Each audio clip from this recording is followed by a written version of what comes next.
खुद से एक सवाल पूछिए, अगर आपके वर्ड्स ही आपके लिए साइलेंट सेल्समैन बन जाएं, जो दिन रात बिना थके, बिना सैलरी लिए, बिना छुट्टी मांगे बस बेचते रहें और पैसा बनाते रहें, तो कैसा रहेगा?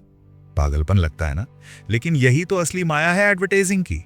और इस माया को समझने वाला एक ऐसा जादूगर था जिसने दुनिया को बता दिया कि एडवर्टाइजिंग कोई लक या क्रिएटिविटी का खेल नहीं, ये प्योर साइंस है, मैथमेटिक्स है, साइकोलॉजी है। सोचिए, दुनिया के सबसे बड़े brands Colgate, Pepsodent, Palmolive, Quaker Oats, ये सब किस्मत से नहीं बने। इनके पीछे था एक आदमी जिसने पहली बार एडवर्टाइजिंग को आर्ट नहीं बल्कि tested, proven, result driven science बनाया। नाम क्लॉड सी हॉपकिंस और किताब साइंटिफिक एडवर्टाइजिंग। वो आदमी जो खुद कहता था, मैं शब्दों से लाखों डॉलर कमाता हूं, और वो झूठ नहीं बोल रहा था।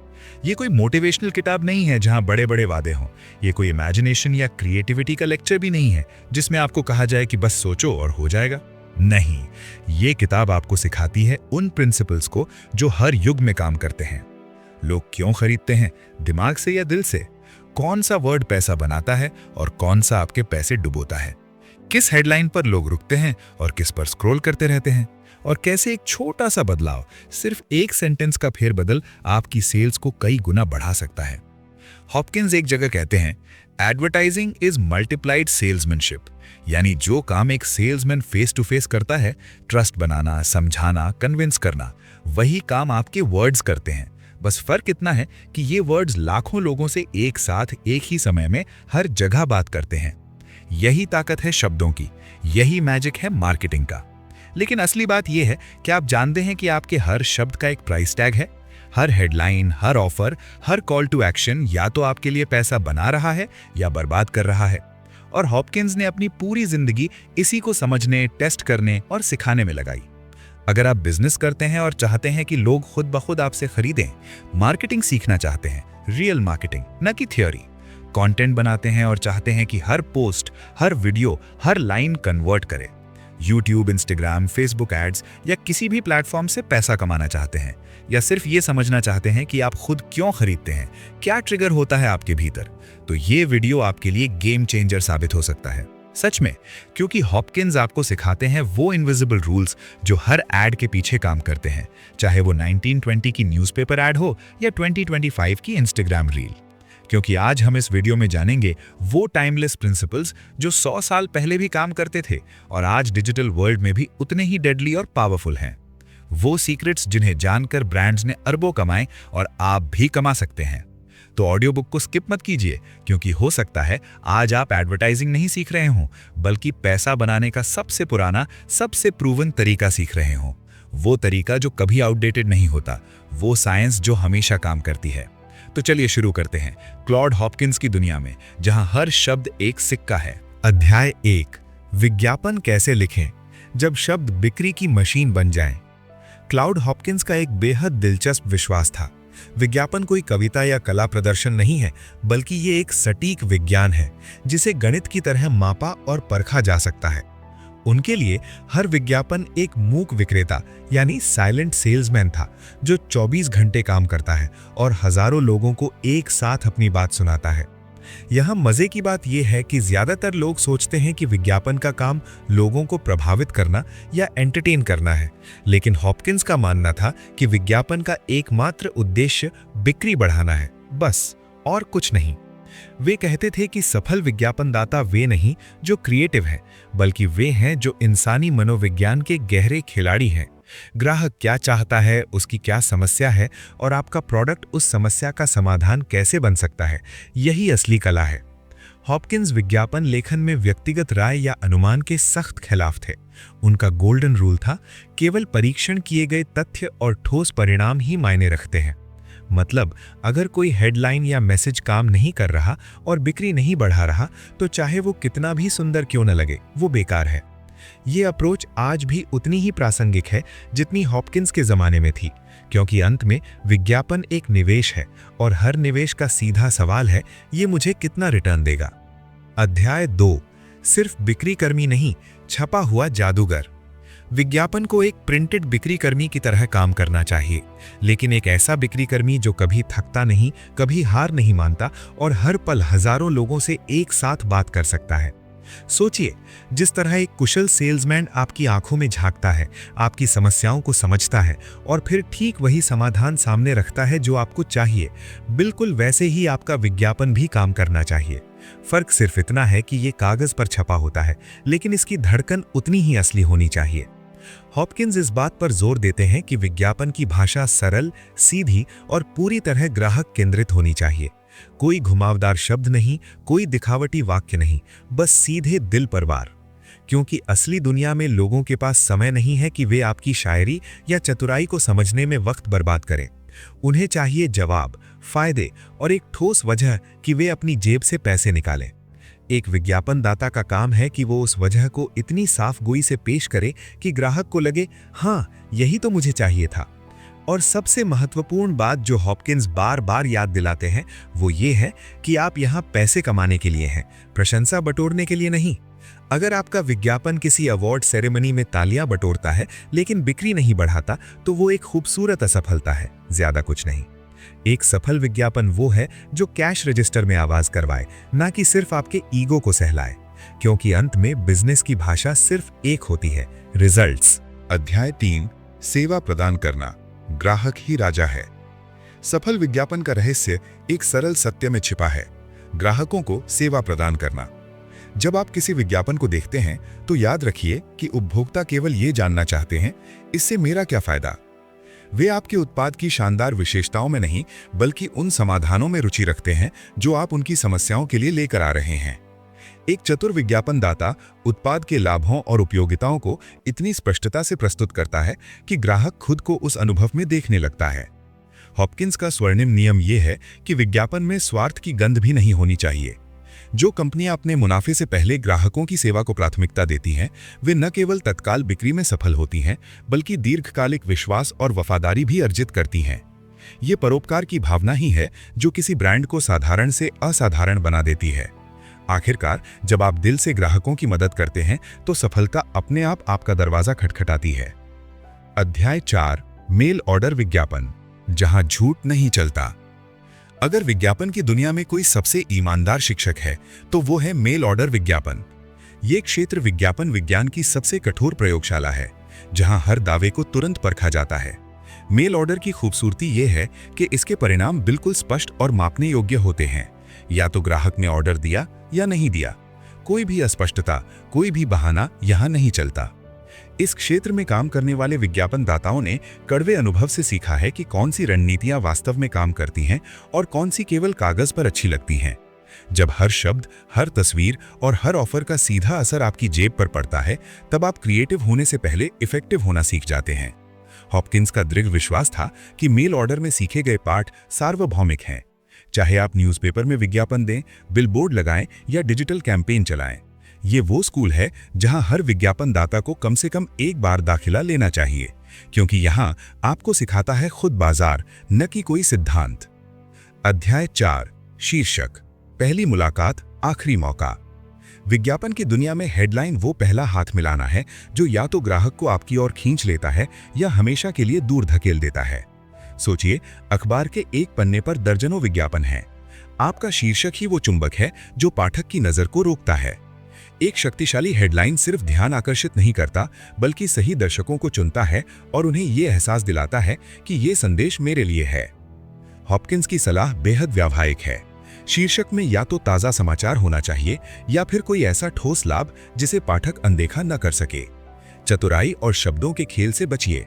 वे भले ही एडवर्टाइजिंग अवार्ड्स जीत लें, लेकिन सेल्स नहीं जीतते। अस्पष्टता और रहस्य विज्ञापन में घातक हैं। आपका हेडलाइन हमेशा उत्पाद और उसके मुख्य लाभ से सीधा जुड़ा होना चाहिए, जैसे कोई तीर सीधे निशाने पर जाता है। याद रखिए, पहली मुलाकात में ही तय हो जाता है कि पाठक आगे पढ़ेगा या पन्ना पलट देगा। अध्याय 6, मनोविज्ञान। विज्ञापन केवल शब्दों और चित्रों का खेल नहीं है, ये मानव मन की गहरी समझ का विज्ञान है। क्लॉड हॉपकिंस ने एक सच्चाई उजागर की जो आज भी उतनी ही प्रासंगिक है। लोग दिल से खरीदते हैं और फिर दिमाग से उस निर्णय को सही साबित करने की कोशिश करते हैं। ये एक फैसिनेटिंग पैराडॉक्स है। हम खुद को तर्कसंगत प्राणी समझते हैं, लेकिन असलियत में हमारे अधिकांश फैसले भावनाओं की भट्टी में पकते हैं। मानव मनोविज्ञान की ये समझ विज्ञापन की रीढ़ है। हॉपकिंस बताते हैं कि हर इंसान स्वाभाविक रूप से नकारात्मकता से दूर भागता है और सकारात्मकता की ओर खिंचा चला आता है। ये सिर्फ एक थ्योरी नहीं, बल्कि एक मनोवैज्ञानिक सत्य है जिसे हर सफल विज्ञापनदाता को अपने कैंपेन्स में बुनना चाहिए। लोग डर से बचना चाहते हैं, आशा को गले लगाना चाहते हैं और खुद को बेहतर, अधिक सुरक्षित और अधिक सफल महसूस करना चाहते हैं। एक प्रभावी विज्ञापन मानवीय प्रवृत्तियों और गहरी इच्छाओं को समझता है, चाहे वो सामाजिक स्वीकृति की चाह हो, सुरक्षा की आवश्यकता हो या खुद को विशेष महसूस करने की तमन्ना। जब आप किसी उपभोक्ता से बात करते हैं तो उन्हें ये एहसास होना चाहिए कि ये उत्पाद सिर्फ एक वस्तु नहीं है, ये उनकी व्यक्तिगत समस्या का मैच सॉल्यूशन है, जैसे ये केवल उनके लिए ही बनाया गया हो। ये पर्सनल कनेक्शन ही वो जादू है जो एक साधारण विज्ञापन को एक पावरफुल सेल्स टूल में बदल देता है। हॉपकिंस का स्पष्ट मानना था कि मनोवैज्ञानिक अंतर्दृष्टि के बिना विज्ञापन एक अंधे तीर की तरह है जो कहीं भी लग सकता है या कहीं नहीं भी। आप चाहे कितने भी क्रिएटिव हो, चाहे आपका बजट कितना भी बड़ा हो, अगर आप मानव मन की गहराइयों को नहीं समझते तो आपका विज्ञापन सिर्फ शोर है, संगीत नहीं। सच्चा विज्ञापन वो है जो मन के तारों को छूता है और कंज्यूमर को ये महसूस कराता है कि उनकी सुनी गई है, उनकी समझी गई है। अध्याय 7, विशिष्टता की जादुई ताकत। जब नंबर बोलते हैं, दिल सुनते हैं। सोचिए, अगर कोई आपसे कहे हमारा साबुन बहुत अच्छा है और दूसरा कहे हमारे साबुन में 73% प्योर ग्लिसरीन है जो आपकी त्वचा को 12 घंटे तक मॉइस्चराइज रखता है, किस पर आप भरोसा करेंगे? यही है विशिष्टता की असली शक्ति। सामान्य दावे और अस्पष्ट बयान विज्ञापन की दुनिया में वैसे ही हैं जैसे बिना नमक का खाना, बेस्वाद और भुला दिए जाने वाले। क्लॉड हॉपकिंस का सुनहरा नियम था, विशिष्टता से ईमानदारी का आभास होता है। जब आप कहते हैं सर्वश्रेष्ठ तो लोग सोचते हैं हाँ, सब यही कहते हैं। लेकिन जब आप कहते हैं पिछले 5 सालों में 2.3 मिलियन संतुष्ट ग्राहक, तो मस्तिष्क अचानक ध्यान देने लगता है। संख्याएं, तथ्य और सटीक विवरण विश्वसनीयता के स्तंभ हैं। ये सिर्फ दावे नहीं बल्कि सबूत बन जाते हैं। हॉपकिंस समझ गए थे कि मानव मन को ठोस, छूने योग्य सच्चाइयां चाहिए, धुंधली प्रशंसा नहीं। सामान्यकरण विज्ञापन का दुश्मन है, ये संदेह पैदा करता है और ग्राहक को दूर धकेल देता है। अध्याय 8, पूरी कहानी सुनाने का हुनर, क्योंकि जो पढ़ता है वही खरीदता है। आपने कभी किसी रोमांचक फिल्म की ट्रेलर देखी है? वो सिर्फ झलक दिखाती है, लेकिन असली मजा तो पूरी फिल्म में है। विज्ञापन भी कुछ ऐसा ही है, लेकिन यहाँ एक ट्विस्ट है। हॉपकिंस ने पाया कि जब किसी ग्राहक की वास्तविक रुचि जाग जाती है तो उसे पूरी कहानी सुनाइए, बिना किसी कतर-ब्योंत के। ये डर के लोग लंबा विज्ञापन नहीं पढ़ेंगे एक भ्रम है।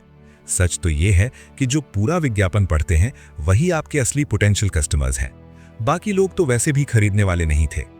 हॉपकिंस का तर्क बिल्कुल स्पष्ट था, संक्षिप्त विज्ञापन हमेशा बेहतर नहीं होते। ये एक खतरनाक मिथक है। जब कोई व्यक्ति आपके उत्पाद में रुचि दिखाता है तो उसे हर लाभ, हर फीचर, हर गारंटी, हर टेस्टिमोनियल बताइए।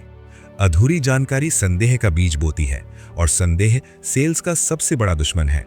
एक विस्तृत मूल्यवान विज्ञापन एक सेल्स पर्सन की तरह काम करता है जो ग्राहक के हर सवाल का जवाब देने को तैयार हो। याद रखिए, अगर आपकी कहानी में दम है तो लोग न सिर्फ पढ़ेंगे बल्कि एक्शन भी लेंगे। अध्याय 9, जब कला बिक्री की दुश्मन बन जाए। क्लॉड हॉपकिंस की यह चेतावनी आज भी उतनी ही प्रासंगिक है। कलात्मक विज्ञापन अक्सर बिक्री का सबसे बड़ा दुश्मन बन जाता है।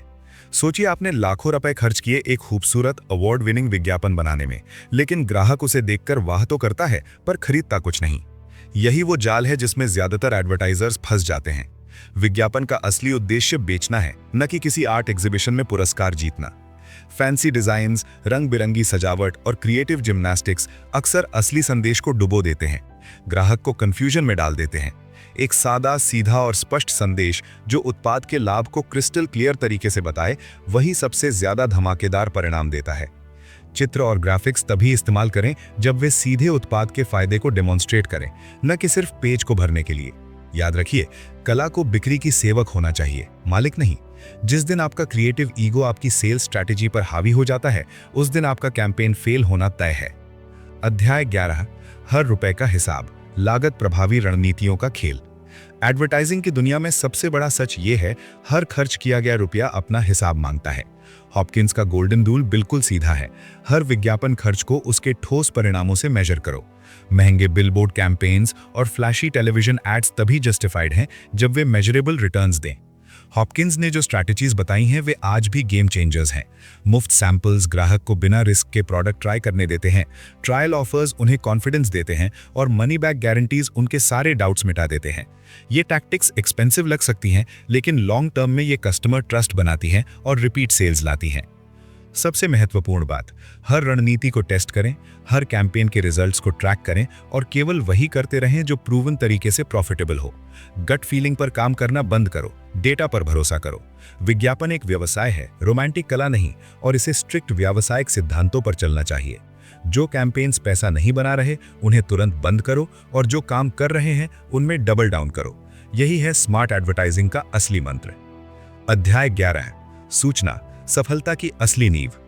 कल्पना कीजिए कि आप बिना नक्शे के किसी अनजान शहर में गाड़ी चला रहे हैं। यही हाल होता है उस विज्ञापनदाता का जो बिना पूरी जानकारी के अभियान शुरू कर देता है। हॉपकिंस का सुनहरा नियम बिल्कुल स्पष्ट है, विज्ञापनदाता को उत्पाद, बाजार और प्रतिस्पर्धियों के बारे में गहन जानकारी होनी चाहिए। और यहाँ गहन का मतलब सतह से कहीं नीचे गोता लगाना है। सतही ज्ञान से बनते हैं वे अप्रभावी अभियान जो पैसा तो जलाते हैं लेकिन कोई प्रभाव नहीं छोड़ते। सफल विज्ञापनदाता जासूस की तरह काम करते हैं। वे कठिन शोध करते हैं, असली ग्राहकों से बात करते हैं, उनकी समस्याओं को सुनते हैं, उनकी इच्छाओं को समझते हैं। वे उत्पाद के हर पहलू को इतनी गहराई से जानते हैं कि वे रात में अंधेरे में भी इसके बारे में बता सकें। हॉपकिंस का विश्वास था, जितनी अधिक जानकारी उतना बेहतर विज्ञापन, क्योंकि सूचना ही वो खजाना है जिससे विशिष्ट दावे, विश्वसनीयता और वास्तव में प्रभावी संदेश बनते हैं।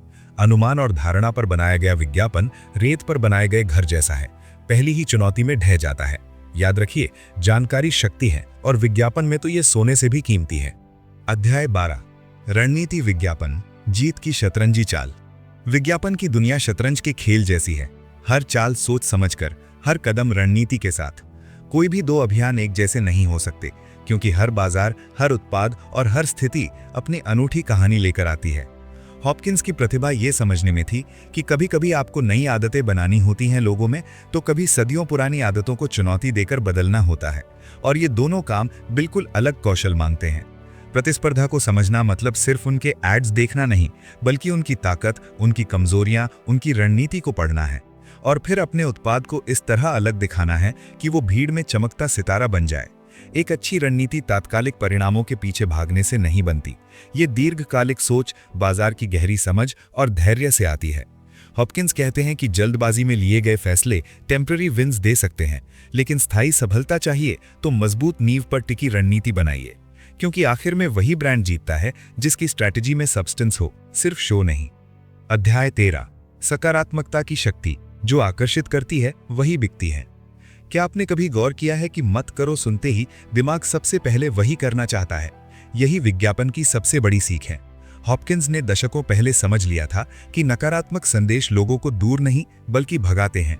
जब आप बुरा, समस्या या खतरा जैसे शब्दों का इस्तेमाल करते हैं तो कस्टमर का दिमाग ऑटोमेटिकली डिफेंसिव मोड में चला जाता है। इसके बजाय सकारात्मक भाषा एक खिड़की की तरह काम करती है जो उम्मीदों और संभावनाओं की रोशनी अंदर आने देती है। लोग डर से नहीं, सपनों से जुड़ते हैं। वे समस्याओं की लिस्ट नहीं, समाधान की कहानी सुनना चाहते हैं। जब आप खुशी, सुंदरता और लाभ का वादा करते हैं तो आप सिर्फ एक प्रोडक्ट नहीं बेच रहे, आप एक बेहतर कल की तस्वीर बेच रहे हैं। हॉपकिंस का मानना था कि पॉजिटिव एडवर्टाइजिंग न केवल अधिक रिस्पॉन्स लाता है, बल्कि ब्रांड की ऐसी इमेज बनाता है जो लोगों के दिलों में बस जाती है। याद रखें, लोग वहां जाते हैं जहां रोशनी हो, अंधेरे में नहीं। अध्याय 14, व्यक्तित्व, जब ब्रांड में धड़कन आ जाए। एक फैसिनेटिंग सच्चाई है एडवर्टाइजिंग की दुनिया में, लोग कॉरपोरेशन से नहीं, लोगों से खरीदारी करते हैं। हॉपकिंस ने यह बात तब समझी थी जब मार्केटिंग अभी अपने बचपन में थी। जब आप किसी उत्पाद के पीछे का चेहरा, नाम या कहानी दिखाते हैं तो अचानक वो ठंडा, निर्जीव ब्रांड एक जीते जागते इंसान में तब्दील हो जाता है। ये वैसा ही है जैसे किसी दोस्त की सिफारिश, भरोसेमंद, जेन्युइन और कनेक्ट करने योग्य। लेकिन यहाँ एक महत्वपूर्ण वार्निंग भी है। पर्सनालिटी सिर्फ एक खूबसूरत चेहरा या फेमस नाम नहीं हो सकती। खाली प्रसिद्धि एक खोखले बर्तन की तरह है, दिखने में चमकदार लेकिन अंदर से खाली। असली व्यक्तित्व को हमेशा उत्पाद के लाभों, सेवा की क्वालिटी और कस्टमर वैल्यू से जुड़ा होना चाहिए। जब स्टीव जॉब्स आईफोन लॉन्च करते थे तो वे सिर्फ एक सेलिब्रिटी नहीं थे, वे इनोवेशन और एक्सीलेंस के प्रतीक थे। यही है रियल पर्सनालिटी का जादू। ये ट्रस्ट बनाती है, कनेक्शन स्थापित करती है और ब्रांड को एक यादगार पहचान देती है जो एडवर्टाइजमेंट्स के परे तक जाती है। अध्याय 15, नकारात्मकता, विज्ञापन की सबसे बड़ी भूल। विज्ञापन की दुनिया में एक सुनहरा नियम है, नकारात्मकता से हमेशा दूर रहें। जब आप अपने प्रतिस्पर्धियों की बुराई करते हैं या उनकी आलोचना में समय बर्बाद करते हैं तो ये रणनीति अक्सर उल्टा पड़ जाती है और आपके अपने ब्रांड को नुकसान पहुंचाती है। हॉपकिंस इस बात पर जोर देते हैं कि नकारात्मक विज्ञापन न केवल अप्रभावी होते हैं बल्कि वे आपकी ब्रांड इमेज को गंभीर रूप से क्षतिग्रस्त कर सकते हैं। सच्चाई यह है कि लोग स्वभाव से सकारात्मक और आशावादी संदेशों की ओर आकर्षित होते हैं। जब आप किसी और को नीचा दिखाने की कोशिश करते हैं तो ग्राहक अनजाने में आपको ही नकारात्मक और असुरक्षित समझने लगते हैं। आलोचना और शिकायत सुनकर लोग असहज महसूस करते हैं। ये ठीक वैसा ही है जैसे किसी पार्टी में कोई व्यक्ति लगातार दूसरों की बुराई करता रहे। क्या आप ऐसे व्यक्ति पर भरोसा करेंगे? बेहतर रणनीति यह है कि अपने उत्पाद की यूनिक क्वालिटीज और पॉजिटिव फीचर्स पर ध्यान केंद्रित करें, न कि दूसरों की कमियों पर। जब आप अपनी स्ट्रेंथ की बात करते हैं बजाय किसी और की वीकनेस के, तो आप कॉन्फिडेंस और ऑथेंटिसिटी प्रदर्शित करते हैं। ये अप्रोच न केवल अधिक प्रभावी है बल्कि ये दीर्घकालिक विश्वास और सद्भावना का निर्माण करती है, और यही सच्ची सफलता की नींव है। याद रखें, महान ब्रांड्स अपनी कहानी खुद बताते हैं, दूसरों की कहानी नहीं बिगाड़ते। अध्याय 16, नमूने, वो पहला स्वाद जो ग्राहक को हमेशा के लिए जीत लेता है। मुफ्त नमूने देना सिर्फ एक मार्केटिंग ट्रिक नहीं बल्कि नए उत्पादों को बाजार में लाने का एक शक्तिशाली हथियार है। हॉपकिंस का मानना है कि जब लोग उत्पाद को खुद आजमाते हैं तो वे उसकी गुणवत्ता को अपनी आंखों से देख सकते हैं, अपने हाथों से महसूस कर सकते हैं। यह विज्ञापन की हजारों लाइनों से ज्यादा प्रभावी होता है। नमूने उस प्रारंभिक संदेह और झिझक की दीवार को तोड़ देते हैं जो हर नए उत्पाद के सामने खड़ी होती है। वे लोगों को एक ठोस कारण देते हैं, मैंने खुद आजमाया है, ये काम करता है।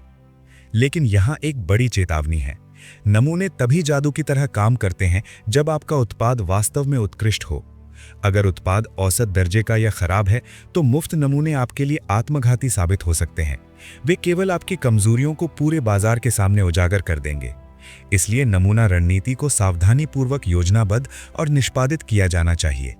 याद रखिए, आप लोगों को अपने उत्पाद का पहला अनुभव दे रहे हैं और पहली इंप्रेशन ही अक्सर आखिरी इंप्रेशन बन जाती है। अध्याय 17, डीलरों से मिलकर काम करना, जब साझेदारी सफलता की कुंजी बन जाए। निर्माता और डीलर के बीच का सहयोग किसी भी व्यवसाय की रीढ़ होता है। ये रिलेशनशिप सिर्फ लेन देन की नहीं बल्कि विश्वास और साझा सफलता की होनी चाहिए। विज्ञापन को डीलरों के लिए एक सहायक के रूप में काम करना चाहिए, न कि उनके साथ प्रतिस्पर्धा में उतरना चाहिए। हॉपकिंस बहुत स्पष्टता से बताते हैं कि जब आप डीलरों को प्रोत्साहित करते हैं और उन्हें अपने विज्ञापन अभियान का सक्रिय हिस्सा बनाते हैं तो बिक्री अपने आप आसमान छूने लगती है। जब डीलर उत्साहित और मोटिवेटेड होते हैं तो वे सिर्फ प्रोडक्ट नहीं बेचते बल्कि उसकी कहानी बेचते हैं, उसका अनुभव बेचते हैं। वे आपके ब्रांड के असली एम्बेसडर्स बन जाते हैं। एक समझदार विज्ञापनदाता हमेशा डीलरों की जरूरतों, उनकी चिंताओं और उनकी चुनौतियों को गहराई से समझता है। वो उन्हें सिर्फ माल बेचने वाला नहीं बल्कि अपना पार्टनर मानता है। याद रखिए, चाहे आपका विज्ञापन कितना भी शानदार क्यों ना हो, एक मजबूत और खुश वितरण नेटवर्क के बिना आपकी सफलता अधूरी रहेगी। डीलर वो अंतिम कड़ी है जो आपके उत्पाद को ग्राहक तक पहुंचाते हैं। उन्हें खुश रखिए और सफलता आपके कदम चूमेगी। अध्याय 18, परिणाम की जांच, जहां अंदाजे खत्म होते हैं वहां सफलता शुरू होती है। हर विज्ञापन अभियान के परिणामों को सावधानीपूर्वक मापा जाना चाहिए। ये कोई सुझाव नहीं बल्कि एक अटल नियम है।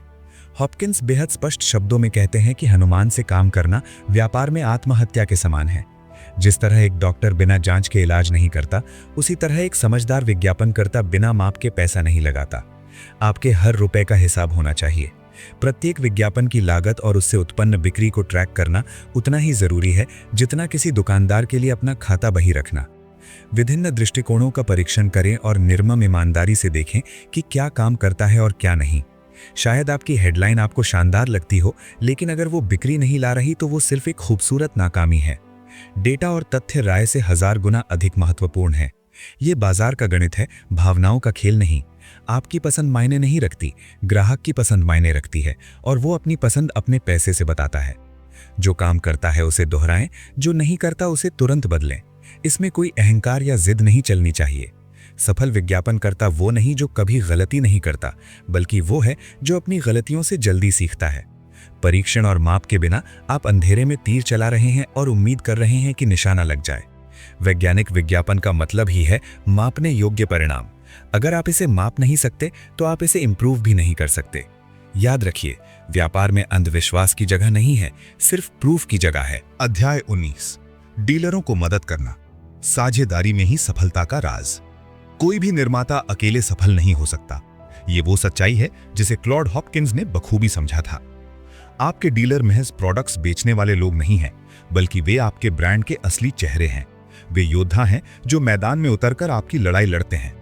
इसलिए उन्हें सही हथियारों से लैस करना जरूरी है, चाहे वो दमदार विज्ञापन सामग्री हो, आकर्षक डिस्प्ले मटेरियल हो या फिर इफेक्टिव बिक्री प्रशिक्षण।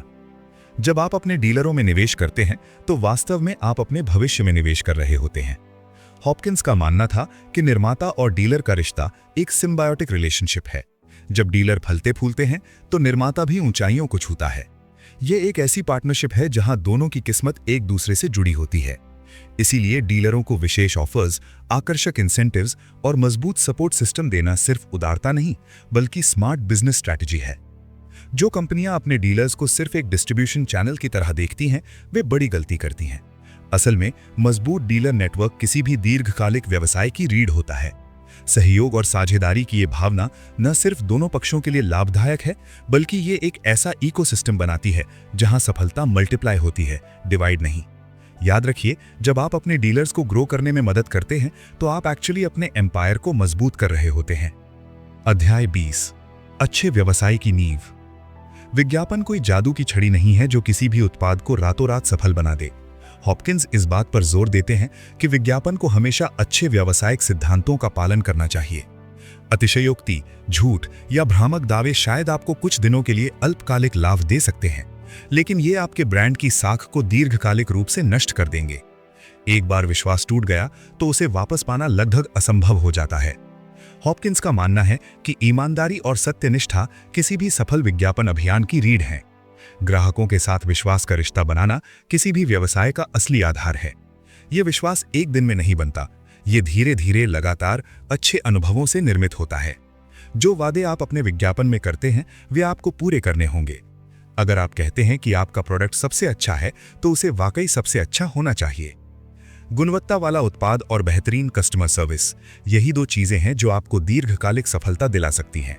विज्ञापन केवल एक उपकरण है जो लोगों को आपके दरवाजे तक लाता है, लेकिन असली काम तो उसके बाद शुरू होता है। आपका उत्पाद, आपकी सेवा, आपका व्यवहार, ये सब मिलकर तय करते हैं कि कस्टमर दोबारा आएगा या नहीं। अंत में वास्तविक व्यावसायिक मूल्य ही अंततः जीतता है। चमकदार विज्ञापन आपको शुरुआती ध्यान दिला सकता है, लेकिन टिके रहने के लिए आपको असली सब्सटेंस चाहिए। यही साइंटिफिक एडवर्टाइजिंग का अंतिम सत्य है। उम्मीद है कि आपको ये वीडियो पसंद आया होगा।